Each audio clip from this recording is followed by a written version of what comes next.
নামাজ পড়া ফরজ, এটা না পড়লে কতটা শাস্তি, এর ইলম যদি আপনার ভিতরে না থাকে আপনি নামাজ ছেড়ে তো দোকানে বসে থাকবেনই, বলেন না ভাই?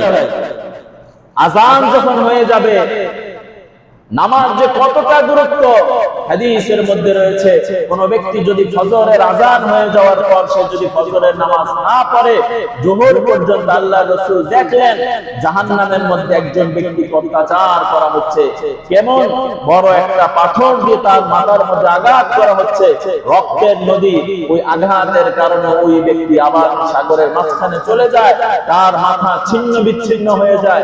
ওই পাথর ফেরেশতা যখন আবার আনতে ওই লোকের মাথা আবারও জোড়া লেগে যায়, ওই ফেরেশতা আবারও তাকে প্রহার করে। এভাবে দীর্ঘ সময় তাকে নির্যাতন করা হচ্ছে। আল্লাহর রাসূল জিজ্ঞেস করলেন, কেন তাকে নির্যাতন করা হচ্ছে? ফেরেশতা জানানো হলো যে ফজর থেকে নিয়ে যোহর পর্যন্ত সে এই সময়টা গাফলতের সাথে কাটাইছে, নামাজ পড়ে নাই, এই কারণে ফজরের পর থেকে নিয়ে যোহর পর্যন্ত তার এই শাস্তি। যোহর থেকে নিয়ে আসর পর্যন্ত সেই মাঝখানের সময় সে আসরের নামাজ আদায় করে নাই, এই কারণে তার এই শাস্তি। মাগরিবের নামাজ পড়ে নাই, তো আসর থেকে নিয়ে মাগরিব পর্যন্ত তাকে পাথর নিক্ষেপ করা হবে, এই কারণে তার এই শাস্তি। সে এশার নামাজ পড়ে নাই, ঘুমিয়ে গেছে, তো এশার মাগরিবের পর থেকে নিয়ে এশা পর্যন্ত তার উপর আঘাত করা হবে। এশার নামাজ না পড়ে সে ঘুমিয়ে গেছে, ফজরের আগ পর্যন্ত এই যে দীর্ঘ সময়, এতটুক পর্যন্ত তার মাথার মধ্যে পাথর দিয়ে আঘাত করা হবে। এই অনুভূতি কখন বুঝে আসবে ভাই? কবরে। হয়তো বা হাদিস শোনাই দিলাম, এই কথা বলার কোনো সুযোগ নাই যে আল্লাহ নামাজের যে কত গুরুত্ব আমার এই দুই কান শুনে নাই। এত বড় মিথ্যা কথা কেউ বলতে পারবেন? নামাজের যে কত গুরুত্ব এই ব্যাপারে আমি তো প্রায় 8 জুমা আলোচনা করছি। কয় জুমা ভাই? 8টা জুমা ধারাবাহিক ভাবে আলোচনা করেছি। এগুলো ইউটিউবে ধারাবাহিক ভাবে আলোচনা আছে। এই নামাজের গুরুত্বের ব্যাপারে আমি এক মৌলবী কি আলোচনা করেছি না পৃথিবীর সব মৌলবীরাই কি করে? এই আলোচনা করে পৃথিবীর প্রতিটা নামাজি ব্যক্তি সে চায় তার সন্তানটা যেন নামাজি হয়ে যাক, পৃথিবীর প্রতিটা নামাজি চায় তার স্ত্রী যেন নামাজি হয়ে যাক, তার পরিবার বর্গ যেন নামাজি হয়ে যাক। চাই কিনা? এমন একজন নামাজি পাওয়া যাবে আমি একলা নামাজ পড়ে জান্নাতে চলে যাব, এমন নামাজি আছে? এমন নামাজি নামাজি ব্যক্তি চায় তার পরিবার বর্গ সবাই যেন নামাজি হোক, একসাথে জান্নাতে থাকবো। কিন্তু সবাই কি কথা শুনে? আপনি তো নামাজি, মাশাআল্লাহ, ফজরের সময় তালা খুলে গেট খুলে আপনি মসজিদে আইসা পড়ছেন, আপনার বউ ঘুমায় রয়েছে, আপনার বালেক ছেলে ঘুমায় রয়েছে, আপনার বালেক মেয়ে ঘুমায় রয়েছে, আপনি ফজরের নামাজে আসছেন। শুনে রাখেন, আল্লাহর আদালত আপনার জিম্মাদার হিসেবে আল্লাহর দরবার দাঁড়াইতে হবে। তুই বাবা, ওই গার্জিয়ান, সেও চায় আমার স্ত্রী, আমার ছেলে, আমার মেয়ে নামাজি হয়ে যায়।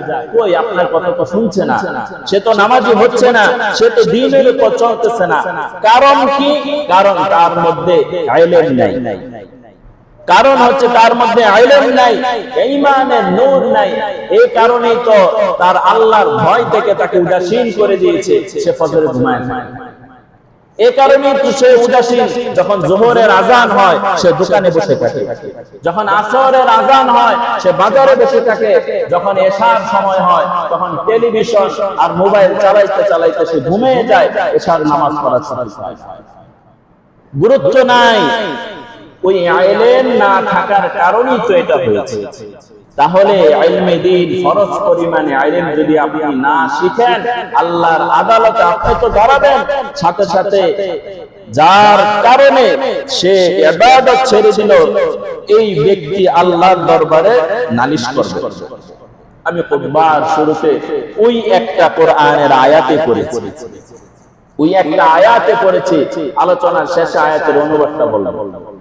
ইলম শিখবো, সাথে সাথে ইলমের প্র্যাকটিক্যাল ইলম এর পদ্ধতিও শিখতে হবে।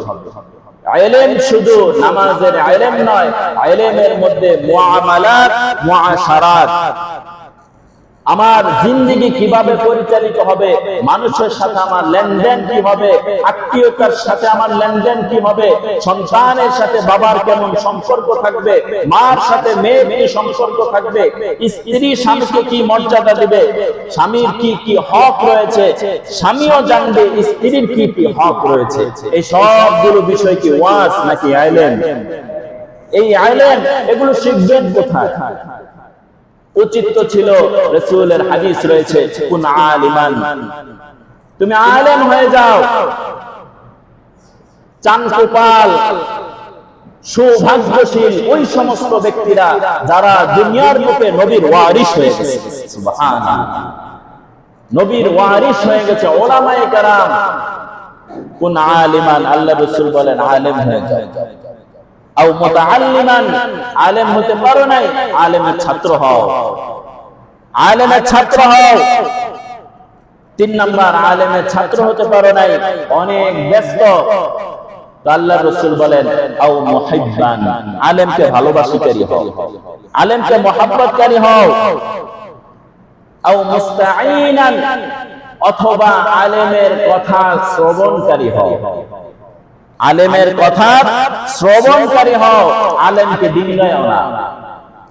ফালা তাকুন খামিসান, আল্লাহ রাসূল বলেন 5 নাম্বারটা হইও না। এই 4টা বললাম, কুন আলিমান আও মুতাআল্লিমান আও মুহিব্বান আও মুঈনান। অন্য এক riwayat-এর মধ্যে আছে আও মুস্তামিআন। ফালা তাকুন খামিসান, 5 নাম্বারটা হইও না। ফালা তাহলুক, কোন ব্যক্তি যদি 5 নাম্বারটা হয় সে ধ্বংস, ধ্বংস। তাহলে দুনিয়ার বুকে যে আলেম হয়ে গেছে তার তো কপাল খুলে গেছে, যে আলেম হয়ে গেছে তার তো চান কপাল। আজকে দুনিয়ার বুকে অনেক করে দেখা যায়, বলে আমি শিক্ষিত না, কিন্তু আমার 5টা ছেলে MA pass, master degree pass, আমি মূর্খ মানুষ, কিন্তু আমার সন্তানগুলোকে আমি শিক্ষিত বানাইছি, বাবা গর্ব করে। আবার দুনিয়ার বুকে এমনও কিছু বাবা রয়েছে যে বাবা গর্ব করে বলে আমার 5টা সন্তান সবগুলোকে আমি কোরআনে হাফেজ বানিয়েছি, আমার 5টা সন্তানকে আমি আলেম বানিয়েছি। ওই বাবাকে অন্য গ্রহের লোক না আমাদের সমাজেরই মানুষ? যেই গর্ভ থেকে, যে মায়ের গর্ভ থেকে সন্তান বের হয়েছে, ওই মা কি অন্য জগতের লোক না, এই জগতেরই লোক। ওই মা কতই না ভাগ্যবান, যার গর্ভ থেকে যার সন্তান কোরআনে হাফেজ হয়েছে, ওই মার গর্ভটা সার্থক হয়েছে। আর ওই মার জন্য দুর্ভাগ্য, যিনি তার পেট থেকে সন্তান বের হয়েছে, ওই সন্তান সমাজের মধ্যে খুনি হয়েছে, ওই সন্তান সমাজের মধ্যে ডাকাত হয়েছে, ওই সন্তান সমাজের মধ্যে রাহাজানি খুন খারাপের মধ্যে লিপ্ত হয়েছে। এটা শুধু ওই ব্যক্তি ধ্বংস না, বরং সমাজ ধ্বংস। কি বলেন ভাই? সমাজ শুধু ধ্বংস হয়ে যায়, ব্যক্তি শুধু ধ্বংস হয়, সমাজ শুধু ধ্বংস হয়। আজকে সন্তান যদি নেক না হয়, সন্তান যদি খারাপ হয়, এর দুর্ভাগ্য কি সমাজ বাপ মা থেকেই তো শুরু হয়ে যায়। এখানে বাপ মার মধ্যে, ঘরের মধ্যে সীমাবদ্ধ থাকে না, বরং সমাজের মধ্যে এর প্রভাব পড়ে। কি বলেন ভাই? সমাজের মধ্যে সে প্রভাব পড়ে। এ কারণে বলতেছিলাম, ওই সন্তানকে যদি আলেম বানানো যায়, তাহলে ওয়ারাসাতুল আম্বিয়া, আম্বিয়ায়ে কেরামের ওয়ারিস হাদিসের মধ্যে রয়েছে, কিয়ামতের ময়দানে যারা সুপারিশ করবে, অনেকগুলো স্তর রয়েছে, তার মধ্যে একটা স্তর হচ্ছে আলেম, তাকেও আল্লাহ তাআলা সুপারিশ করার যোগ্যতা দিয়ে দিবেন। সুবহানাল্লাহ। আমি এক হাদিস শুনিয়েছি আপনাদেরকে, আল্লাহ রাসূল সাল্লাল্লাহু আলাইহি ওয়াসাল্লাম বলেন, মানুষ যখন ইন্তেকাল করে তখন তার আমলের স্তর বন্ধ হয়ে যায়। মানুষ যখন ইন্তেকাল করে তখন তার আমলনামা কি হয়ে যায়? বন্ধ হয়ে যায়। দুনিয়ার বুকে এখন জীবিত রয়েছেন, 100 বার সুবহানাল্লাহ বলার যোগ্যতা আপনার আছে। 100 বার সুবহানাল্লাহ বললে কি হবে? আল্লাহ তাআলা আপনার জিন্দেগীর সব গুনাহ মাফ করবেন। একবার সুবহানাল্লাহ বলবেন, এটার এত মূল্য, জান্নাতে একটা গাছ হয়ে যাবে। কিন্তু কবরের মধ্যে একবার সুবহানাল্লাহ বলার সুযোগ আছে। নেক আমল না নিয়ে গেলে তো মায়ের একটা বাদ যাবে না। আল্লাহ তাআলা আমাদেরকে হেফাজত করেন। তখন মানুষ মারা যায়, তার আমল বন্ধ হয়ে যায়, তিনটা বাকি থাকে। এর মধ্যে এক নাম্বার হচ্ছে ইল্লা মিন সাদাকাতিন জারিয়া, সাদকায়ে জারিয়া। জারিয়া বলা হয় চলমান। ওই আগে শুনতাম না সাদকায়ে জারিয়া, মানুষ মারা গেছে 3 ডেক বিরিয়ানি দিয়ে খাওয়াই দাও। 12টা বাজে 3 ডেকের দাম ছিল ধরেন 1.5 লাখ টাকা, 50,000 টাকা করে খরচ, 1.5 লাখ টাকা। খানা খাওয়ার পর 1.5 টাকাও নেই। বলেন না ভাই, এটা সাদকায়ে জারিয়া? সাদকায়ে জারিয়া না, সাদকায়ে জারিয়া রাস্তা করে দিবেন, নলকূপ বসায় দিবেন, আল্লাহর ঘর মসজিদ বানায় দিবেন, মাদ্রাসা বানায় দিবেন, একজন অসহায় মানুষকে এমন ভাবে সহযোগিতা করবেন যেন তার অভাব দূর হয়ে যায়। সাদকায়ে জারিয়া। 2 নাম্বার হচ্ছে ইলমুন ইনতাফাউ বিহি, ওই ইলম উপকারী ইলম। আমি যখন একজন আলেম, একজন সন্তানকে বিসমিল্লাহির রহমানির রহিম শিখিয়েছি, সূরা ফাতিহা শিখিয়েছি, ওই সন্তান যতদিন বেঁচে থাকবে সূরা ফাতিহা পড়তেই থাকবে। আমার কবর হয়ে যাবে, সে কোরআন শিখবে, ওই কোরআন পড়তে থাকবে, আর কবরের মধ্যে সওয়াব বুঝতে থাকবে। 3 নাম্বার ওয়ালাদুন সালেহ, নেককার সন্তান যদি রেখে যেতে পারেন। কে নেককার সন্তান? এই হাদিসের শেষ অংশে রয়েছে ওয়ালাদুন সালিহুন ইয়াদউহু লা, সে হচ্ছে নেককার সন্তান, পিতামাতা ইন্তেকালের পর দোয়া করে। বলেন না ভাই, পিতামাতা ইন্তেকালের পর দোয়া করে, সে হচ্ছে কি নেককার সন্তান। আজকে চিন্তা করেন তো, আপনি কি এমন ওয়ারিস রেখে যাচ্ছেন যে আপনার ইন্তেকালের পর আপনার সন্তান আপনার জন্য বলবে রব্বির হামহুমা কামা রব্বায়ানি সগীরা? সন্তান তো বালেগ হয়ে গেছে, সে মোবাইল বুঝে ফেলেছে, বীজগণিত বলেছে, আরবি ইংরেজি গ্রামার সব বিষয়ে সে পাণ্ডিত্য অর্জন করেছে, কিন্তু বাবা মার সাথে কিভাবে কথা বলতে হয় এটা আপনি শিখান নাই, তো কোন শিক্ষা দিয়েছেন? মুরব্বীদের সাথে কি আচরণ করতে হয় এজ এ গার্জিয়ান হিসেবে আপনার সন্তানকে এটা শিখান নাই, কোন শিক্ষা দিয়েছেন? ইন্তেকাল তো আপনার হয়ে যাবে, তো যদি সন্তান যদি আপনার জন্য দোয়া না করে, তো সুসন্তানও আপনি কি রাইখা যেতে পারলেন না। আজকে দেখা যায় সমাজের মধ্যে বিশৃঙ্খলা। আমি তো এর আগেও মনে হয় একবার বলেছি, এগুলো কি ফেরেশতা গড়ায় না মানুষই গড়ায়? মানুষই গড়ায়। আপনি কুসন্তান রেখে যাচ্ছেন, আর আপনার ইন্তেকালের পর আপনার সন্তান যত অপকর্ম করবে এরও একটা অংশ আপনার কবরের মধ্যে যাবে। সূরাতুল আহজাবের এই আয়াত পড়ে শেষ করছি। 1 নাম্বার সূরা আহজাব,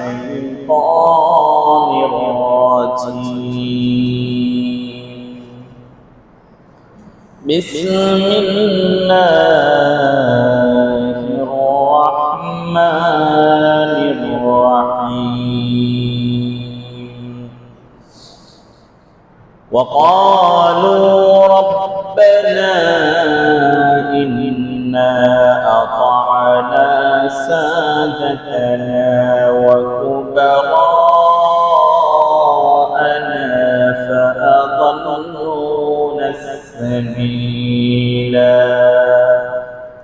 ربنا آتهم ضعفين من العذاب والعنهم لعنا كبيرا. وقال النبي صلى الله عليه وسلم إذا مات الإنسان انقطع عنه عمله إلا من ثلاثة، إلا من صدقة جارية أو علم ينتفع به أو ولد صالح يدعوه له. رواه مسلم. أو كما قال عليه الصلاة والسلام. وقال تعالى في شان حبيبه إن الله وملائكته يصلون على النبي يا أيها الذين آمنوا صلوا عليه وسلموا تسليما. اللهم صل على محمد وعلى آل محمد كما صليت على إبراهيم وعلى آل إبراهيم إنك حميد مجيد اللهم بارك على محمد وعلى آل محمد كما باركت على إبراهيم وعلى آل إبراهيم إنك حميد مجيد الحمد لله الحمد لله الحمد لله সমস্ত প্রশংসা সে মহান রব্বুল আলামিনের দরবারে যে মহান মালিক অত্যন্ত দয়া করে মায়া করে ভালোবাসে আল্লাহ রব্বুল আলামিনের ঘরে পবিত্রময় দিন জুমার দিন জুমার সালাত আদায়ের লক্ষ্যে কোরআন এবং হাদিসের মজলিসে শুরুতে আসার বসার তৌফিক দান করেছেন সে মহান রব্বুল আলামিনের দরবারে জবান করে কালিমাতে শুকর করি আলহামদুলিল্লাহ আল্লাহ তাআলার অত্যন্ত দয়া ও ইহসান যে মহান রব্বুল আলামিন আপনাকে আমাকে জান্নাতে যাওয়ার প্রধান যে হাতিয়ার যে কালিমা মুসলমান হওয়া ওই মুসলমানের দৌলত আল্লাহ তাআলা আমাদেরকে জন্মসূত্রে দান করেছেন বলে আলহামদুলিল্লাহ এই কালিমার জন্য যুগে যুগে মানুষের মেহনত যুগে যুগে মানুষের কষ্ট যুগে যুগে মানুষের এই কালিমার পিছনে রক্তদান শহীদ হওয়া অনেক কিছুর বিনিময় এই কালিমা আজকে প্রতিষ্ঠিত সেই ধারাবাহিকতায় মুসলমান আমার বাবা মুসলমান আমার দাদা তো তাদের বংশে আমার জন্মসূত্রে আমি মুসলমান আলহামদুলিল্লাহ কিন্তু যাদের কাছে কালিমা নাই যারা জন্মসূত্রে মুসলিম হতে পারে নাই বা পরবর্তীতে মুসলমান হয়েছে কিন্তু সমাজ তার মুসলমানকে অ্যাকসেপ্ট করে না সমাজ তাকে কালিমার কারণে নির্যাতন করে তাদের ওই কালিমার জোর আর ঈমানি শক্তি আর আমাদের কালিমার জোর আর ঈমানি শক্তি কি বরাবর কখনই বরাবর না কেননা যে বিষয়ের প্রতি মেহনত হয় যে বিষয়ের প্রতি কষ্ট হয় ওটার মূল্যটাও তার কাছে বেশি আজকে দ্বীনের জন্য ইসলামের জন্য কালিমার জন্য যদি আমার পরিবার থেকে 2-3 জন শহীদ হয়ে যেত দ্বীন ইসলাম রক্ষা করার জন্য যদি আমার পূর্বপুরুষ যুদ্ধে ঝাঁপিয়ে পড়তো আমি তো তাদের উত্তরসূরি তখন আমার চোখের সামনে দ্বীন বিলীন হয়ে যাচ্ছে তো আমার দিলের মধ্যে ব্যথা লাগে আজকে আমার ভাই নামাজ পড়ে না আজকে আমার ভাই দ্বীনের উপর চলে না আজকে আমার ভাই আল্লাহ দ্রোহী কাজ করে আমার কোনো খারাপ লাগা কাজ করে না বুঝতে হবে আমার ঈমানের লেভেল খুবই কম আমি তো প্রায় বলি যে ঈমান মানুষকে হক কথা বলায় না যে ঈমান দ্বীনের উপর চালায় না যে ঈমান কোরআন এবং হাদিসের উপর চলতে থাকে সহায়ক হয় না ওটা মানে ঘুমন্ত ঈমান ওটা অসুস্থ ঈমান যেমন ডাক্তারের দোকানে হাসপাতালে একেবারে মুমূর্ষু রোগী তাকে কি দেওয়া হয় লাইফ সাপোর্ট শুনছেন শুনেন না এটা অবস্থা একেবারে শেষ উনি এখন লাইফ সাপোর্টে আছে তো উনি বাঁচার সম্ভাবনা খুবই কম মরে যাওয়ার সম্ভাবনাটাই কি বেশি ওনাকে লাইফ সাপোর্টে রাখা হয়েছে লাইফ সাপোর্টে যাদেরকে রাখা হয় অধিকাংশই কি সুস্থ হয় না অধিকাংশই মারা যায় অধিকাংশই মারা যায় তো লাইফ সাপোর্টে যিনি আছে ওনাকে কেউ মৃত বলে না জীবিতই বলে তো উনি লাইফ সাপোর্টে আছে উনি জীবিত কিন্তু উনি হাঁটতে পারে না উনি লাইফ সাপোর্টে উনি জীবিত উনি নিজের খাবারটা নিজে খেতে পারে না নিজের চলাফেরাটা নিজে করতে পারে না কিন্তু মানুষের তবিয়ত আর স্বভাব তো এমন নয় মানুষের তবিয়ত মানুষ চলবে মানুষের তবিয়ত আর নিজের খাবার নিজে খাবে মানুষের তবিয়ত আর নিজের চলাটা নিজে কি চলবে আল্লাহ জন্মসূত্রে সে যোগ্যতা দিয়েছে কিন্তু ওই লাইফ সাপোর্টের ওই ব্যক্তি সেও জীবিত কিন্তু 8-10টা স্বাভাবিক মানুষের মতো না, আমাদের ঈমানের অবস্থা কেমন যেন লাইফ সাপোর্টের মধ্যে আছে। লাইফ সাপোর্টের মতন ঈমান কখন যে চলে যায় ঠিক ঠিকানা নাই। কখনো দ্বীনের উপর থাকি, কখনো দ্বীন থেকে সরে যাই। দ্বীন ইসলামের উপর আমার চলা, এই সমাজের উপর আমার টিকে থাকা, শয়তানের সাথে যুদ্ধে লিপ্ত হওয়া, এটা কি একদিন দুই দিন না, মরণের আগ পর্যন্ত। মরণের আগ পর্যন্ত। হাদিস শরীফের মধ্যে রয়েছে, একজন ব্যক্তি যখন মারা যায়, মরজে মৌতের অবস্থা, তখনও শয়তান এসে তাকে ধোঁকা দেয়। নাউজুবিল্লাহ। বুঝতে পারছো ভাই? মানুষ যখন ইন্তেকাল করে, শেষ স্টেজ, শেষ। দুনিয়ায় অনেক কিছু করেছেন, সর্বশেষ আপনার মৃত্যুর সাথে সাক্ষাৎ করতে হবে। এই মৃত্যুকে কেউ অস্বীকার যায় না। ওই মৃত্যুর সময়, কঠিন মুহূর্তে, ওই সময় শয়তান এসে ধোঁকা দেয়, ঈমান হারা হয়ে যেন সে মারা যায়। তাহলে শয়তানের পাওয়ার কত বেশি। এমন কি আল্লাহ তাআলার কাছে সবচেয়ে পছন্দনীয় আমল হচ্ছে সালাত, নামাজ।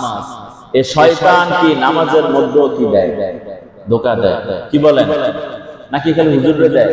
আপনার আল্লাহওয়ালা মানুষ, আপনার করে কি দেয়? না, ধোঁকা দেয় না। না, শয়তান নামাজও ধোঁকা দেয়, নামাজের মধ্যেও কি দেয়? ধোঁকা দেয়। তো এই শয়তানের সাথে মোকাবেলা করা, আমাদের এই সমাজ থেকে নিজের ঈমান আমলকে ধরে রাখার মহান এক মাধ্যম হচ্ছে ইলম অর্জন করা। মহান মাধ্যম কি? ইলম অর্জন করা। হাদিসের মধ্যে রয়েছে, আল ইলমু নূরুন, আল ইলমু নূরুন ওয়াল্লাহু লা ইউতিহিল আসি। ইলম হচ্ছে একটা আলো, ওই আলো অন্ধকারে যায় না। ওই আলো গুনাহগারকে দেওয়া হয় না। তাহলে ইলম যদি থাকে, আলো যদি থাকে, বাতি যদি থাকে, ব্যক্তি অন্ধকার থেকে মুক্তি পায়, তাই না? একটা ঘর অন্ধকার, ওখানে যদি একটা লাইট জ্বালায় দেওয়া হয়, তাহলে অন্ধকার কি হয়? দূর হয়। অন্ধকার দূরীভূত হয়ে যায়। ওনার খাবারটা কোথায় আছে উনি খুঁজে পায়, ওনার কাপড়টা কোথায় আছে উনি খুঁজে পায়, ওনার চশমাটা কোথায় আছে খুঁজে পায়, ঘর যদি আলোকিত হয়। কিন্তু ঘর অন্ধকার, তার চক্ষু আছে, কিন্তু চশমাটা যে কোথায় উনি খুঁজে পাচ্ছে না। কেন? আলো নাই। ঠিক চোখের আলো দিয়ে যেমন দুনিয়া দেখা যায়, আল্লাহ রাব্বুল আলামিন মানুষের দিলের মধ্যে এক ঈমানি আলো দান করে। ওই আলো হচ্ছে ইলমের ওহীর আলো। আসমানি আলো, আসমানি আলো হচ্ছে কোরআনের আলো, আসমানি আলো হচ্ছে রাসূলের হাদিস। যার মধ্যে কোরআনের আলো থাকবে, যার মধ্যে হাদিসের আলো থাকবে, তার এই দুনিয়া সুন্দর, আখিরাতও সুন্দর। কিন্তু আফসোস আর দুঃখের বিষয়, আমাদের চোখের মধ্যে রঙিন চশমা লাগানো আসমানি ইলমকে আমরা মূল্যায়ন করি না, আর দুনিয়ার ইলমকে মূল্যায়ন করি। দুনিয়ার ইলমকে মূল্যায়নের শেষ পরিণতি কি? হয়তোবা কিছুদিন ডাল রুটি একটু ভালো হবে, কিন্তু এখানেই শেষ। হয়তোবা জীবিকা কিছুটা ভালো হবে, এখানেই শেষ। পরকালে কিচ্ছু নাই। কিন্তু কোন ব্যক্তি যদি আখিরাতের পাথেয় অর্জন করে, আখিরাতের ইলম অর্জন করে, আল্লাহ তাআলা দুনিয়া তার পায়ের নিচে এনে দিবেন, আর আখিরাত তার জন্য বরাদ্দ থাকবে। আখিরাত তার জন্য বরাদ্দ থাকবে। এই কারণে ইলম যদি থাকে, তখন আপনি বুঝতে পারবেন কোনটা হালাল, কোনটা হক, কোনটা না হক, কোনটা হালাল, কোনটা হারাম, কোনটা হক পন্থী, কোনটা বাতিল পন্থী, কোনটা জায়েজ, কোনটা না জায়েজ। এটা বুঝবেন কিভাবে? যদি ভিতরে আলোই না থাকে। ভিতরে আলো থাকলেই তো আপনি বুঝতে পারবেন। আর আলো যদি না থাকে, গড় পাতায়া মানুষ আপনাদেরকে একটা লাউ দিয়া দিব, একটা মূলা ধরাই দিব, আপনি ওটাই কি বুঝবেন? বলতে পারেন হুজুর, তাহলে ইলমে দ্বীন আমরা কিভাবে অর্জন করব? আল্লাহ রাসূল গত জুমায় আমরা আলোচনা করেছিলাম, তালাবুল ইলমি ফরিদাতুন আলা কুল্লি মুসলিম। ইলমে দ্বীন শিক্ষা করা প্রত্যেক মুসলমানের উপর ফরজ। এই ইলমে দ্বীন শিক্ষা করা যেমন ফরজ, এই ফরজটাকে প্র্যাকটিক্যাল এর পদ্ধতি শিখাও কি ফরজ। যদি এই ইলম আমার মধ্যে না আসে, তাহলে তো আমি গুনাহগার হয়ে যাব। এই ইলম যদি আমার ভিতরে না আসে আমি গুনাহগার হয়ে যাব, এই অনুভূতি মুসলমানের মধ্যে আজকে নাই। মুসলমানের মধ্যে অন্তত এতটুকু অনুভূতি এখন পর্যন্ত আছে, নামাজ না পড়লে কি হয় বলেন না? গুনাহ হয় না সওয়াব হয়? সব ঘুমায়। নামাজ না পড়লে সওয়াব হয় না গুনাহ হয়? গুনাহ হয়। রোজা না রাখলে গুনাহ হয় না সওয়াব হয়? গুনাহ হয়। হজ না করলে কি হয়? গুনাহ হয়। যাকাত না দিলে কি হয়? গুনাহ হয়। এগুলো ফরজ বিধান। ঠিক তেমনি ভাবে ফরজ পরিমাণ ইলম অর্জন করা ফরজ, ফরজ পরিমাণ ইলম অর্জন না করলে গুনাহ হয়। কেমন গুনাহ? নামাজ না পড়লে যেমন গুনাহ, ফরজ পরিমাণ ইলম অর্জন না করলে তেমনি গুনাহ। কেননা হারাম, এটা যে হারাম, এই ইলম যখন আপনার ভিতরে থাকবে না তখন তো আপনি সুদের সাথে জড়াইবেন, বলেন না ভাই? নামাজ পড়া ফরজ, এটা না পড়লে কতটা শাস্তি, এর ইলম যদি আপনার ভিতরে না থাকে তো আপনি নামাজ ছেড়ে তো দোকানে বসে থাকবেনই, বলেন না ভাই? আযান যখন হয়ে যাবে, নামাজ যে কতটা গুরুত্ব হাদিসের মধ্যে রয়েছে, কোন ব্যক্তি যদি ফজরের আযান হয়ে যাওয়ার পর সে যদি ফজরের নামাজ না পড়ে যোহর পর্যন্ত, আল্লাহর রাসূল দেখলেন জাহান্নামের মধ্যে একজন ব্যক্তিকে অত্যাচার করা হচ্ছে, কেমন বড় একটা পাথর দিয়ে তার মাথার মধ্যে আঘাত করা হচ্ছে, রক্তের নদী, ওই আঘাতের কারণে ওই ব্যক্তি আবার সাগরের মাঝখানে চলে যায়, তার মাথা ছিন্ন বিচ্ছিন্ন হয়ে যায়। ওই পাথর ফেরেশতা যখন আবার আনে, আনতে ওই লোকের মাথা আবারও জোড়া লেগে যায়, ওই ফেরেশতা আবারও তাকে প্রহার করে। এভাবে দীর্ঘ সময় তাকে নির্যাতন করা হচ্ছে। আল্লাহর রাসূল জিজ্ঞেস করলেন কেন তাকে নির্যাতন করা হচ্ছে? ফেরেশতা জানানো হলো যে ফজর থেকে নিয়ে যোহর পর্যন্ত সে এই সময়টা গাফলতের সাথে কাটাইছে, নামাজ পড়ে নাই, এই কারণে ফজরের পর থেকে নিয়ে যোহর পর্যন্ত তার এই শাস্তি। যোহর থেকে নিয়ে আসর পর্যন্ত সেই মাঝখানের সময় সে আসরের নামাজ আদায় করে নাই, এই কারণে তার এই শাস্তি। মাগরিবের নামাজ পড়ে নাই, তো আসর থেকে নিয়ে মাগরিব পর্যন্ত তাকে পাথর নিক্ষেপ করা হবে, এই কারণে তার এই শাস্তি। সে এশার নামাজ পড়ে নাই, ঘুমিয়ে গেছে, তো এশার মাগরিবের পর থেকে নিয়ে এশা পর্যন্ত তার উপর আঘাত করা হবে। এশার নামাজ না পড়ে সে ঘুমিয়ে গেছে, ফজরের আগ পর্যন্ত এই যে দীর্ঘ সময়, এতটুকু পর্যন্ত তার মাথার মধ্যে পাথর দিয়ে আঘাত করা হবে। এই অনুভূতি কখন বুঝে আসবে ভাই? কবরে। হয়তো বা হাদিস শোনাই দিলাম, এই কথা বলার কোনো সুযোগ নাই যে আল্লাহ নামাজের যে কত গুরুত্ব আমার এই দুই কান শুনে নাই। এত বড় মিথ্যা কথা কেউ বলতে পারবেন? নামাজের যে কত গুরুত্ব এই ব্যাপারে আমি তো প্রায় 8 জুমা আলোচনা করছি। কয় জুমা ভাই? 8টা জুমা ধারাবাহিক ভাবে আলোচনা করেছি। এগুলো ইউটিউবে ধারাবাহিক ভাবে আলোচনা আছে। এই নামাজের গুরুত্বের ব্যাপারে আমি এক মৌলভী কি আলোচনা করেছি না পৃথিবীর সব মৌলভীরাই কি করে? এই আলোচনা করে। পৃথিবীর প্রতিটা নামাজি ব্যক্তি সে চায় তার সন্তানটা যেন নামাজি হয়ে যাক, পৃথিবীর প্রতিটা নামাজি চায় তার স্ত্রী যেন নামাজি হয়ে যাক, তার পরিবার বর্গ যেন নামাজি হয়ে যাক। চাই কিনা? এমন একজন নামাজি পাওয়া যাবে আমি একলা নামাজ পড়ে জান্নাতে চলে যাব, এমন নামাজি আছে? এমন নামাজি নামাজি ব্যক্তি চায় তার পরিবার বর্গ সবাই যেন নামাজি হোক, একসাথে জান্নাতে থাকবো।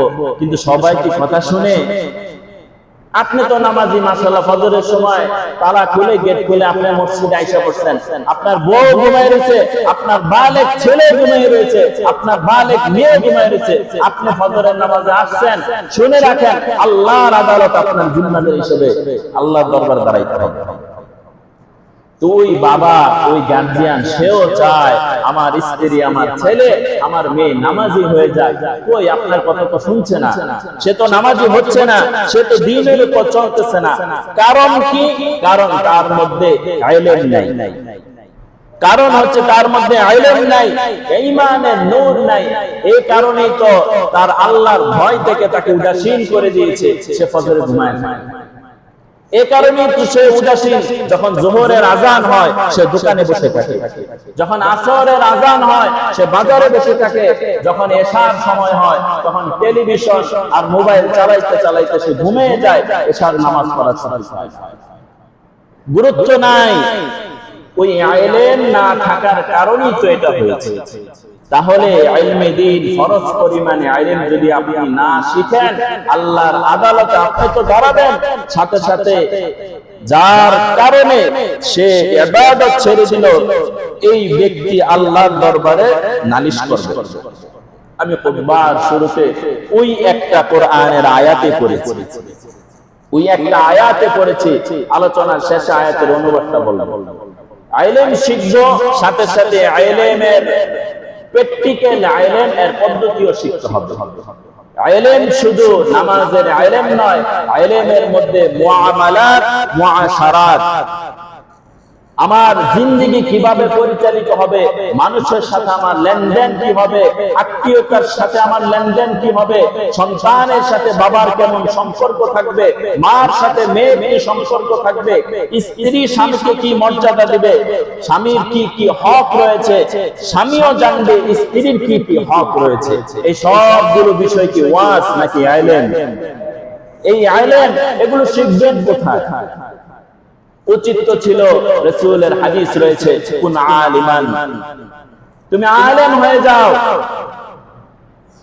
চানকোপাল সৌভাগ্যশীল ওই সমস্ত ব্যক্তিরা যারা দুনিয়ার বুকে নবীর ওয়ারিস হয়ে গেছে, সুবহানাল্লাহ, নবীর ওয়ারিস হয়ে গেছে উলামায়ে কেরাম। কুন আলিমান, আল্লাহ রাসূল বলেন আলেম হয়ে যাও। আও মুতাআল্লিমান, আলেম হতে পারো নাই, আলেমের ছাত্র হও, আলেমের ছাত্র হও। 3 নাম্বার, আলেমের ছাত্র হতে পারো নাই, অনেক ব্যস্ত, আল্লাহ রাসূল বলেন আও মুহিব্বান, আলেমকে ভালোবাসিকারী হও, আলেমকে মহব্বতকারী হও।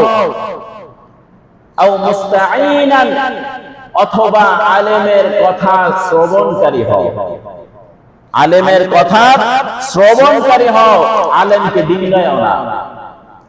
ফালা তাকুন খামিসান, আল্লাহ রাসূল বলেন 5 নাম্বারটা হইও না, এই 4টা বললাম। কুন আলিমান আও মুতাআল্লিমান আও মুহিব্বান আও মুঈনান, অন্য এক riwayat-এর মধ্যে আছে আও মুস্তামিআন। ফালা তাকুন খামিসান, 5 নাম্বারটা হইও না।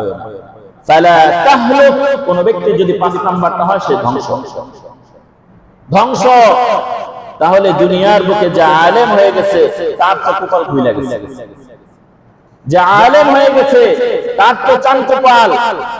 আজকে দুনিয়ার বুকে অনেককে দেখা যায় বলে আমি শিক্ষিত না, কিন্তু আমার 5টা ছেলে MA pass, master degree pass, আমি মূর্খ মানুষ, কিন্তু আমার সন্তানগুলোকে আমি শিক্ষিত বানাইছি, বাবা গর্ব করে। আবার দুনিয়ার বুকে এমনও কিছু বাবা রয়েছে যে বাবা গর্ব করে বলে আমার 5টা সন্তান সবগুলোকে আমি কোরআনে হাফেজ বানিয়েছি, আমার 5টা সন্তানকে আমি আলেম বানিয়েছি। ওই বাবাকে অন্য গ্রহের লোক না আমাদের সমাজেরই মানুষ? যেই গর্ভ থেকে, যে মায়ের গর্ভ থেকে সন্তান বের হয়েছে, ওই মা কি অন্য জগতের লোক না, এই জগতেরই লোক। ওই মা কতই না ভাগ্যবান যার গর্ভ থেকে যার সন্তান কোরআনে হাফেজ হয়েছে, ওই মার গর্ভটা সার্থক হয়েছে। আর ওই মার জন্য দুর্ভাগ্য যিনি তার পেট থেকে সন্তান বের হয়েছে, ওই সন্তান সমাজের মধ্যে খুনি হয়েছে, ওই সন্তান সমাজের মধ্যে ডাকাত হয়েছে, ওই সন্তান সমাজের মধ্যে রাহাজানি খুন খারাপের মধ্যে লিপ্ত হয়েছে। এটা শুধু ওই ব্যক্তি ধ্বংস না, বরং সমাজ ধ্বংস। কি বলেন ভাই? সমাজ শুধু ধ্বংস হয়ে যায়, ব্যক্তি শুধু ধ্বংস হয়, সমাজ শুধু ধ্বংস হয়। আজকে সন্তান যদি নেক না হয়, সন্তান যদি খারাপ হয়, এর দুর্ভাগ্য কি সমাজ বাপ মা থেকেই তো শুরু হয়ে যায়। এখানে বাপ মার মধ্যে, ঘরের মধ্যে সীমাবদ্ধ থাকে না, বরং সমাজের মধ্যে এর প্রভাব পড়ে। কি বলেন ভাই? সমাজের মধ্যে সে প্রভাব পড়ে। এ কারণে বলতেছিলাম, ওই সন্তানকে যদি আলেম বানানো যায় তাহলে ওয়ারাসাতুল আম্বিয়া, আম্বিয়ায়ে কেরামের ওয়ারিস হাদিসের মধ্যে রয়েছে কিয়ামতের ময়দানে যারা সুপারিশ করবে অনেকগুলো স্তর রয়েছে, তার মধ্যে একটা স্তর হচ্ছে আলেম, তাকেও আল্লাহ তাআলা সুপারিশ করার যোগ্যতা দিয়ে দিবেন। সুবহানাল্লাহ, তারা সুপারিশ করে জান্নাতের মধ্যে নিয়ে যাবে। হাদিসের মধ্যে রয়েছে কিয়ামতের ময়দানে সকল মানুষ যখন পেরেশান, তখন আল্লাহ তাআলা একটা ঘোষণা করবেন। ঘোষণাটা শুনে আল্লাহ বলবেন, ইয়া মা'শারাল উলামা, ইয়া মা'শারাল উলামা তামাইয়াজু ফাকাদ গফারতু লাকুম ইনতালিকু ইলাল জান্নাহ। আল্লাহ রাব্বুল আলামিন কিয়ামতের ময়দানে সকল মানুষ যখন পেরেশানির মধ্যে থাকবে, আল্লাহ রাব্বুল আলামিন এমন এক আওয়াজ দিবেন, ইয়া মা'শারাল উলামা, হে উলামাদের বিশাল জামাত, তামাইয়াজু, তোমরা এক কর্নারে চলে যাও। সমস্ত উলামায়ে কেরাম যখন এক পাশে চলে যাবে, আল্লাহ তাআলা উলামায়ে কেরামের একেবারে কাছাকাছি আসবেন, এসে বলবেন, আমার কুদরতি সিফাত, আমার ক্ষমতার একটা অন্যতম ক্ষমতা হচ্ছে ইলমের ক্ষমতা, ইলমের জ্ঞান। আমার এই সিফতি ইলমটা তোমার মধ্যে আমি সংরক্ষিত করেছি। কোরআন এবং হাদিসের ইলম তোমার সিনার মধ্যে দিয়েছি, তোমাকে জাহান্নামে দেওয়ার জন্য না। ও উলামায়ে কেরামের জামাত, গফারতু লাকুম, তুমি শুনে রাখো, আজকে আমি রহমান ও রহিম, আমি আমার আমানত তোমার মধ্যে আছে, আমার কোরআন তোমার মধ্যে আছে, সুতরাং আমি তোমাকে জাহান্নামে দিব না, আজকে তোমাদেরকে সাধারণ ক্ষমা ঘোষণা করে দিলাম। ইনতালিকু ইলাল জান্নাহ, জান্নাতের দিকে অগ্রসর হয়ে যাও। উলামায়ে কেরাম জান্নাতের দিকে অগ্রসর হবে, সাথে সাথে রাসূলের ওই হাদিস অনুযায়ী দুনিয়ার বুকে আল্লাহর রাসূল বলেছেন, আলেম হও অথবা আলেমের ছাত্র হও।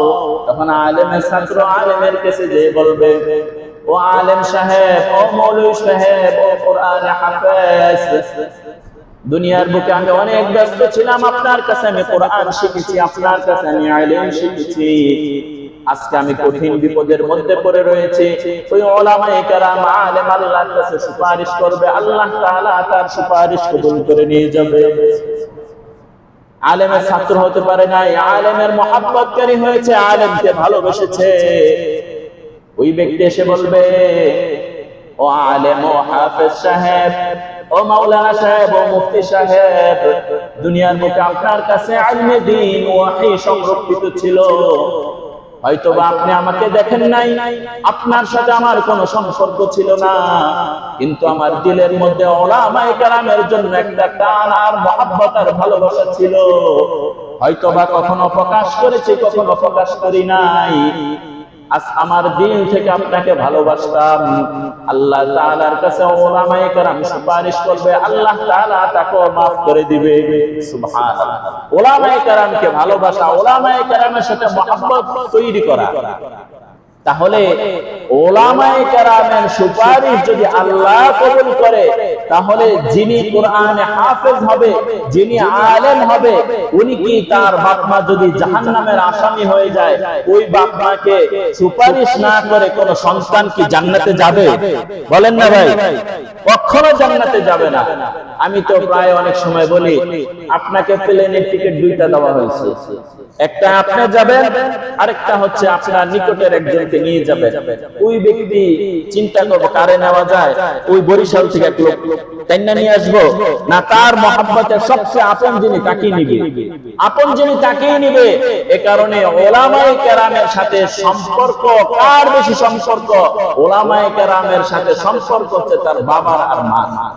বলেন না, আমার বাবার জন্য আপনার বেশি মায়া লাগবে না আমার লাগবে? বলেন না, আমার মার জন্য ভালোবাসা আর মহব্বত আপনার লাগবে না আমার লাগবে? সুতরাং আপনার জন্য বেশি মায়া মহব্বত ইমাম সাহেবের লাগবে না, আপনি মা, আপনার জন্য আপনার বেশি মায়া মহব্বত আলেমের লাগবে না, বরং আপনার জন্য বেশি মায়া মহব্বত লাগবে যাকে আপনি গর্ভ ধরেছেন, ওই সন্তান, ওই ছেলে আর মেয়ে। ওই ছেলে আর মেয়ে বাবাকে সুপারিশ করবে, ওই ছেলে আর মেয়ে মাকে সুপারিশ করবে যে আল্লাহ আমার বাবাকে আপনি মাফ করে দেন। হাদিসের মধ্যে রয়েছে কোরআনে হাফেজের সুপারিশ আল্লাহ কবুল করে নিয়েছে। কোরআনে হাফেজের সুপারিশকারী আল্লাহ তাআলা কবুল করে নিয়েছেন। তারা 10 জন ব্যক্তিকে যাদের উপর জাহান্নাম ওয়াজিব, এমন 10 জন ব্যক্তিকে কোরআনে হাফেজ সুপারিশ করে জান্নাতের মধ্যে নিয়ে যান। আর একজন আলেম 10 জন না, দলে দলে দলে দলে, দল বুঝেন, অসংখ্য অগণিত বিশাল জামাতকে সুপারিশ করে জান্নাতের মধ্যে নিয়ে যেতে পারবে। আল্লাহ যদি সে ক্ষমতা দেয়, আপনার আমি বাধা দেওয়ার কেউ আছি? এই কারণে আলেম হওয়া, আলেমের বাবা হন, আলেমের মা হন, জান্নাতে আপনার সম্মান আল্লাহ তাআলা উঁচা করে দিবেন। আর যদি আলেম না থাকে, হয়তো অনেকে বিভিন্ন ভাবে ইলম অর্জন করেন, কিন্তু ইলমের পদ্ধতি যদি শিক্ষা না থাকে, আপনার সন্তানকে পাক নাপাক শিখাইলেন না, ফরজ শিখাইলেন না, ওয়াজিব শিখাইলেন না, সুন্নাহ শিখাইলেন না, কিছুই শিখাইলেন না, এক পর্যায়ে ওই সন্তান যখন বড় হবে তখন সে বাবার মুখের উপর কথা বলবে। ওই সন্তান যখন বড় হয়ে যাবে মায়ের মুখের উপর কথা বলবে, বেয়াদবি করবে, তখন বুড়া বয়সে আইসা কাঁদবেন, হুজুর আমার ছেলের লাগি একটু দোয়া করেন, একটা কথাও শুনেন। ওই হুজুরের দোয়া আর তাবিজ কোনো কাজ হবে না, আপনার সন্তান নষ্ট হওয়ার জন্য আপনি নিজেই দায়ী। এই কারণে এর বাস্তব নমুনা তো আমাদের চোখের সামনে। এমন অনেক ঘটনা আমাদের কানে আসে। ছেলে ইঞ্জিনিয়ার, ছেলে কি ইঞ্জিনিয়ার, ছেলে ডাক্তার, ছেলে উকিল, ছেলে লন্ডন থাকে, আমেরিকা থাকে, আর বাপ আর মা বৃদ্ধাশ্রমে আছে। বাপ আর মা বৃদ্ধাশ্রমে, আর সন্তান শিক্ষায় অনেক উচ্চ লেভেলের শিক্ষিত। আজকে ওই শিক্ষা এটা শিখাইতে পারে নাই যে তোমার মার মর্যাদা কি, তোমার বাবার মর্যাদাটা কি। এই সন্তান কি মায়ের পেট থেকে শিক্ষিত হয়ে বের হয়? জিম্মাদারি কার? ওই বাবার, ওই মার। তো বাপ মা যদি সন্তানকে ওইভাবে গাইডলাইন না করেন, শেষ বয়সে এসে মাথা চাপড়াবেন, কোনো লাভ হবে না। ওই তাবিজ দিয়ে কোনো লাভ হবে না, ওই হুজুরের কাছে যায় কোনো লাভ হবে না, যদি নিজে সংশোধন না হয়। আর যদি নিজে ঠিক হইতে পারি, তাহলে এই দুনিয়া সুখ, আখিরাতেও সুখ। বলতে পারেন আলেম হইলে তো ওই ইমামতি করব, কয় টাকা আর পাইব? বলে কিনা? হুজুর হইলে তো না খায় মরে যাইব। আমাদেরকে যারা মহব্বত করে দাওয়াত দেয়, এখন তো খানা একেবারে নাই, 5 পদ 10 পদের খাবার জোর করে খালি খাওয়ায়, নেন হুজুর এটা নেন, এটা নেন। এই যে খাওয়া, এই যে মহব্বত, এই যে ভালোবাসা, হুজুর কি আপনার কাছে চাইছে জীবনে? বলেন না, আপনার কাছে চাইছে? চাই নাই। এই যে ভালোবাসা আর মহব্বত, একজন আলেমের ভালোবাসা আর মহব্বত দুনিয়ার বুকে কম না বেশি? দুনিয়ার প্রত্যেক মানুষ যদি একজন হক্কানি ওলামায়ে কেরামকে যদি পৃথিবীর সমস্ত ব্যক্তি যদি খারাপ কয়, সমস্ত মিডিয়া যদি তাকে খারাপ কয়, হয়তোবা বিভিন্ন কারণবশত মুখে খারাপ কয়, কিন্তু অন্তরে ওলামায়ে কেরামের ভালোবাসাটা দিলের মধ্যে আছে। সবাই খারাপ ভাবে উপস্থাপন করতেছে, লোকটা খারাপ, লোকটা খারাপ, ওই হুজুর খারাপ, ওই হুজুর খারাপ, ওই হুজুর খারাপ। হয়তোবা কারণবশত আপনি খারাপ বলেন, কিন্তু দিলের মধ্যে ওই হুজুরের জন্য মায়া কাজ করে কিনা? মায়া কাজ করে। আপনারা টাকা দিয়েছে হুজুরের জীবনে, হুজুর তো আপনার জীবনে টাকা দেয় নাই, তো হুজুরের লাগে এত মায়া কেন? ওই মায়া আল্লাহ তাআলা সৃষ্টি করেছে। হুজুররা না খায়া মরে না, তো হুজুররা, হুজুরদের রিজিকের ব্যবস্থা আল্লাহ করে দেয়। বলতে পারেন যে একটা পাখি ক্ষুধার্ত ফজরের পর ঘর থেকে বের হয় খালি পেটে, সন্ধ্যাবেলায় যখন তার আপন নিরে ফিরে আসে, তখন কি তার পেটটা ভরে আসে না? বলেন তো, এই পাখিটা কি আশরাফুল মাখলুকাত? এই পাখিটা কি কোরআনে হাফেজ, একজন আলেম, সে জিকিরকারী, সে নামাজ পড়েছে, রোজা রেখেছে, কিছুই তো করে নাই। একটা পাখিকে যদি আল্লাহ রিজিক দিতে পারে, তাহলে একজন আশরাফুল মাখলুকাত, সৃষ্টির মধ্যে শ্রেষ্ঠ মানুষ, এর উপর হচ্ছে ওহী ইলম তার মধ্যে রয়েছে, আল্লাহ তাকে না খাওয়া মারবে? কখনোই আল্লাহ তাআলা তাকে না খাওয়ায় মারবে না।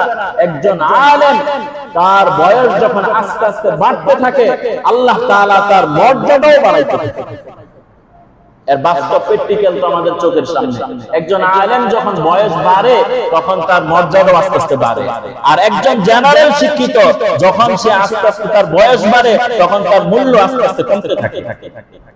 আপনি একজন বড় উকিল, কোটি টাকার মালিক, আপনি যতদিন চলাফেরা করতেছেন, যতদিন আপনার টাকা আছে, যতদিন আপনার ক্ষমতা আছে, ওই সমাজে আর ওই ঘরে আপনার মূল্য আছে।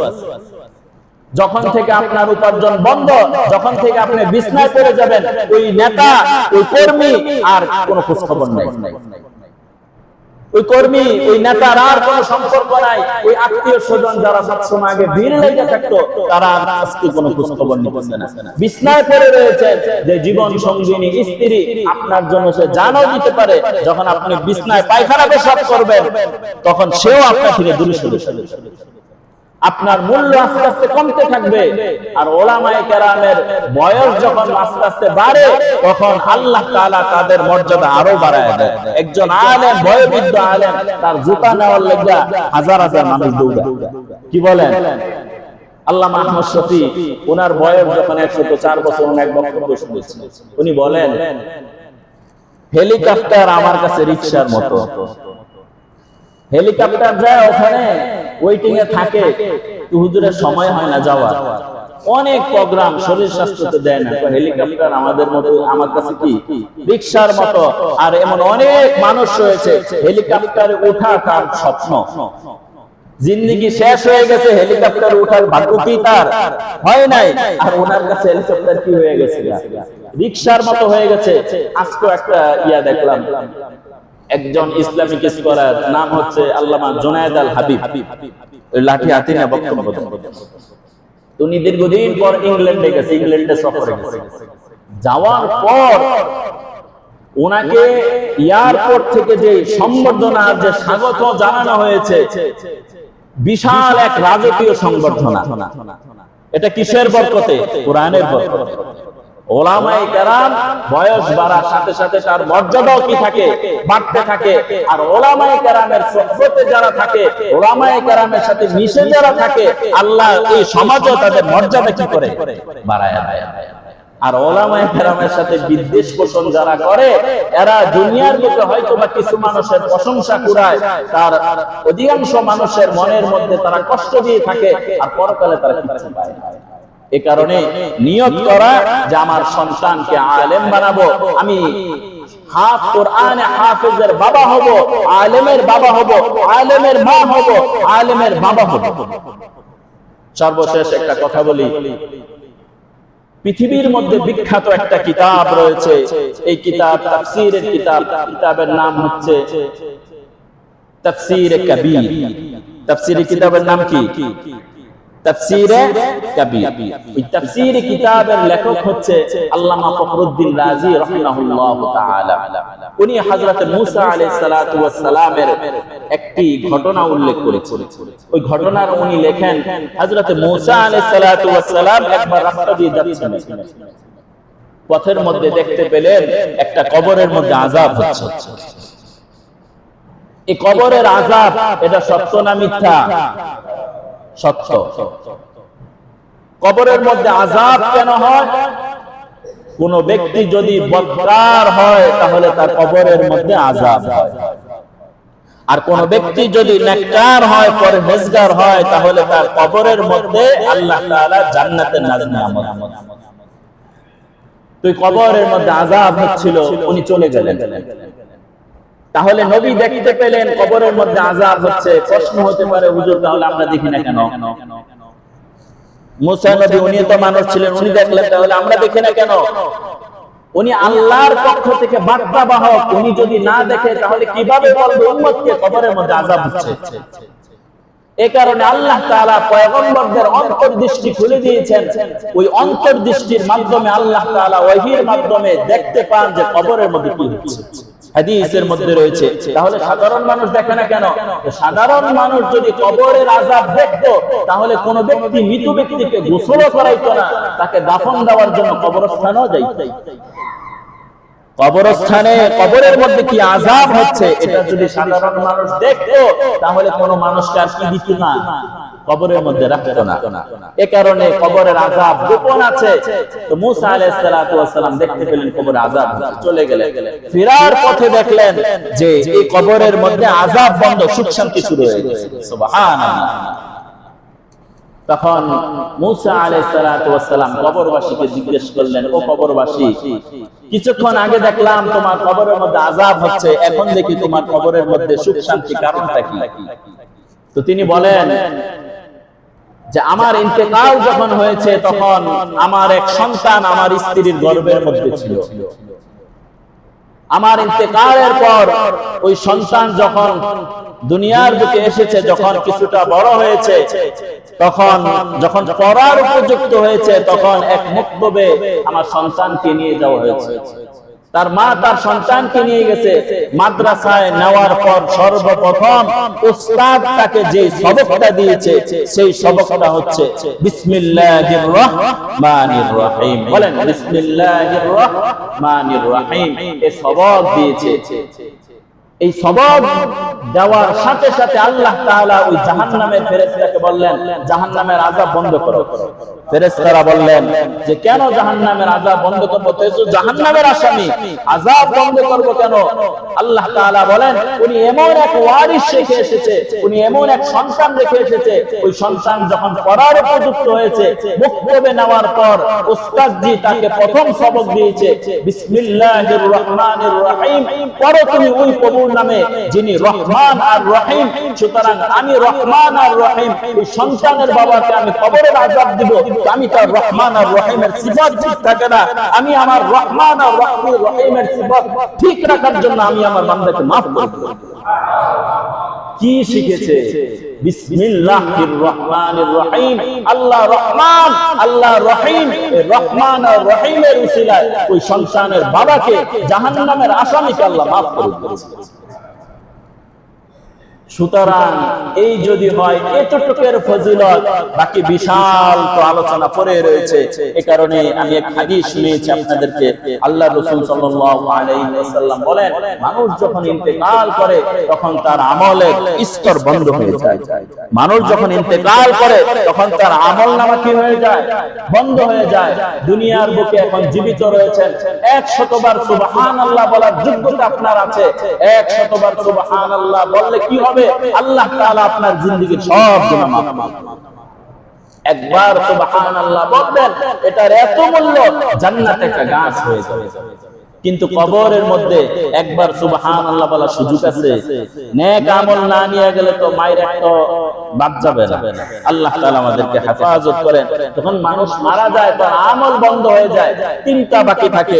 এর মধ্যে এক নাম্বার হচ্ছে ইল্লা মিন সাদাকাতিন জারিয়া। সাদকায়ে জারিয়া, জারিয়া বলা হয় চলমান। ওই আগে শুনতাম না সাদকায়ে জারিয়া, মানুষ মারা গেছে 3 ডেক বিরিয়ানি দিয়ে খাওয়াই দাও।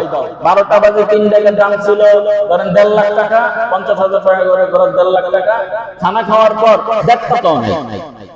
বলেন না ভাই, এটা সাদকায়ে জারিয়া? সাদকায়ে জারিয়া, সাদকায়ে জারিয়া রাস্তা করে দিবেন, নলকূপ বসায় দিবেন, আল্লাহর ঘর মসজিদ বানায় দিবেন, মাদ্রাসা বানায় দিবেন। একজন অসহায় মানুষকে এমন ভাবে সহযোগিতা করবেন যেন তার অভাব দূর হয়ে যায়। সাদকায়ে জারিয়া। 2 নাম্বার হচ্ছে ইলমুন ইনতাফাউ বিহি। ওই ইলম উপকারী ইলম।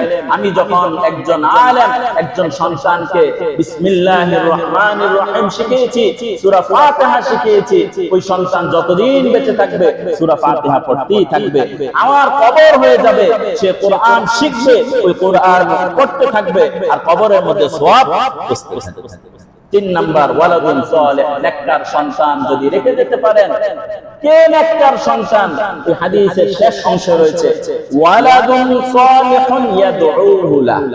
সে হচ্ছে নেককার সন্তান, পিতামাতা ইন্তেকালের পর দোয়া করে। বলেন না ভাই, পিতা মাতা ইন্তেকালের পর দোয়া করে, সে হচ্ছে কি নেককার সন্তান। আজকে চিন্তা করেন তো, আপনি কি এমন ওয়ারিস রেখে যাচ্ছেন যে আপনার ইন্তেকালের পর আপনার সন্তান আপনার জন্য বলবে রব্বির হামহুমা কামা রব্বায়ানি সগীরা। সন্তান তো বালেগ হয়ে গেছে, সে মোবাইল বুঝে ফেলেছে, বীজগণিত বলেছে, আরবি ইংরেজি গ্রামার সব বিষয়ে সে পাণ্ডিত্য অর্জন করেছে, কিন্তু বাবা মার সাথে কিভাবে কথা বলতে হয় এটা আপনি শিখান নাই, তো কোন শিক্ষা দিয়েছেন? মুরব্বীদের সাথে কি আচরণ করতে হয় এজ এ গার্জিয়ান হিসেবে আপনার সন্তানকে এটা শিখান নাই, কোন শিক্ষা দিয়েছেন? ইন্তেকাল তো আপনার হয়ে যাবে, তো যদি সন্তান যদি আপনার জন্য দোয়া না করে তো সুসন্তানও আপনি কি রাইখা যেতে পারলেন না। আজকে দেখা যায় সমাজের মধ্যে বিশৃঙ্খলা। আমি তো এর আগেও মনে হয় একবার বলেছি, এগুলো কি ফেরেশতা গড়ায় না মানুষই গড়ায়? মানুষই গড়ায়। আপনি কুসন্তান রেখে যাচ্ছেন, আর আপনার ইন্তেকালের পর আপনার সন্তান যত অপকর্ম করবে এরও একটা অংশ আপনার কবরের মধ্যে যাবে। সূরাতুল আহজাবের এই আয়াত পড়ে শেষ করছি। 1 নাম্বার সূরা আহজাব 22 নাম্বার পারার 6 নাম্বার পৃষ্ঠা। কিয়ামতের ময়দানে আল্লাহ তাআলার কাছে কিছু মানুষ এই আবেদন করবে, ওয়াকালু রব্বানা ইন্না আতানা সাদাতানা ওয়া কুবারানা। হে আল্লাহ, আপনি এই সমস্ত মানুষদেরকে পাকড়াও করেন, ওই সমস্ত নেতাদেরকে আর অভিভাবকদেরকে পাকড়াও করেন যে তারা আমাদেরকে পথভ্রষ্ট করেছে, ফাআযাল্লুনা সাবিলা, আপনার সঠিক পথ থেকে আমরা বিপথে চলে গেছি। নেতার কথা শুনে আপনি অবৈধ কাজে লিপ্ত হয়ে গেছেন, নেতার কথা শুনে ইসলাম বিরোধী কাজ করেছেন। কিয়ামতের ময়দানে ওই কর্মী দাঁড়িয়ে ওই নেতার বিরুদ্ধে সাক্ষ্য দিবে যে আল্লাহ এদেরকে আপনি ডাবল শাস্তি। আজকে পিতা মাতা হয়েছেন, সন্তানকে যদি সুশিক্ষায়, গত জুমায় বলেছিলাম শিক্ষা দুই ধরনের, যদি কোরআন এবং হাদিসের শিক্ষা, সঠিক শিক্ষা যদি না দিয়ে কবরে যান, তাহলে এই সন্তান আল্লাহ তাআলার কাছে আবেদন করবে, আল্লাহ সিরাতে মুস্তাকিম, সঠিক সরল পথ এই আব্বা আর আম্মা আমাকে শিখাই নাই, আজকে আব্বা আম্মাকে দ্বিগুণ শাস্তি দেন। রব্বানা আতিহিম দিআফাইন, এই যে এই আয়াতে রব্বানা আতিহিম, হে আল্লাহ, দিআফাইন মিনাল আযাব, আযাবকে দ্বিগুণ করে দেন, ওয়াল আনহুম লা'নান কাবীরা, এদের উপর অভিশাপ। তো কোন সন্তানের জন্য আপনার জিন্দেগি শেষ করে দিলেন?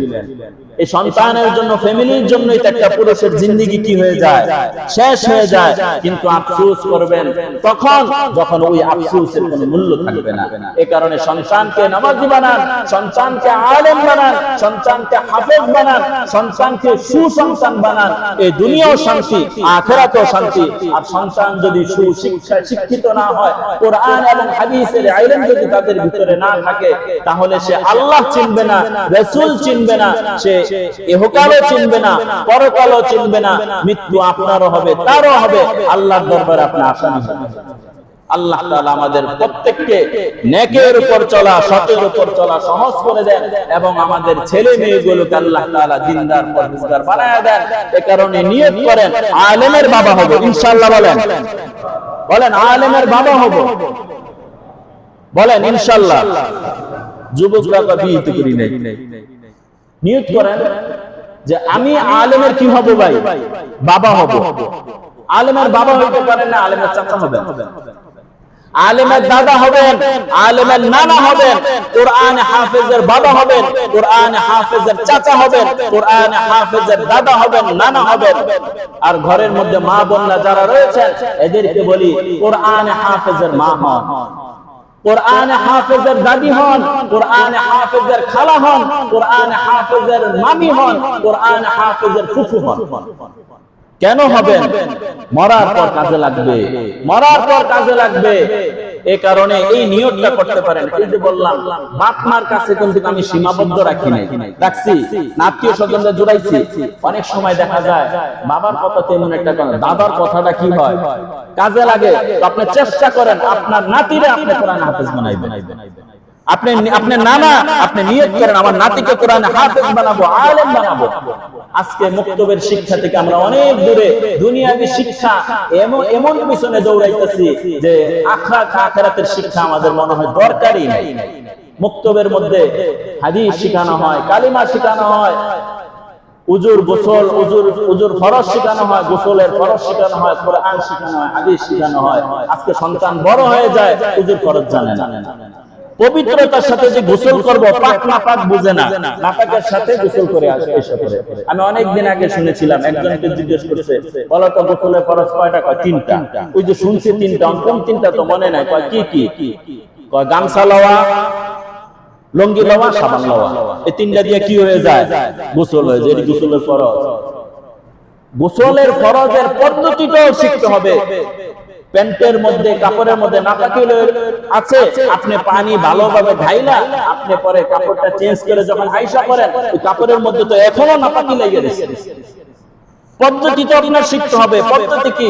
শরীরের কাপড়ের মধ্যে যদি নাপাকি থাকে, আগে নাপাকি ভালোভাবে দূর করেন, তো নাপাকি দূর হয়ে গেল, এবার সুন্দর করে গোসল করে পরে বের। এই হচ্ছে পদ্ধতি। এগুলো শেখানো হয় মাদ্রাসায়, এগুলো শেখানো হয় মক্তবে।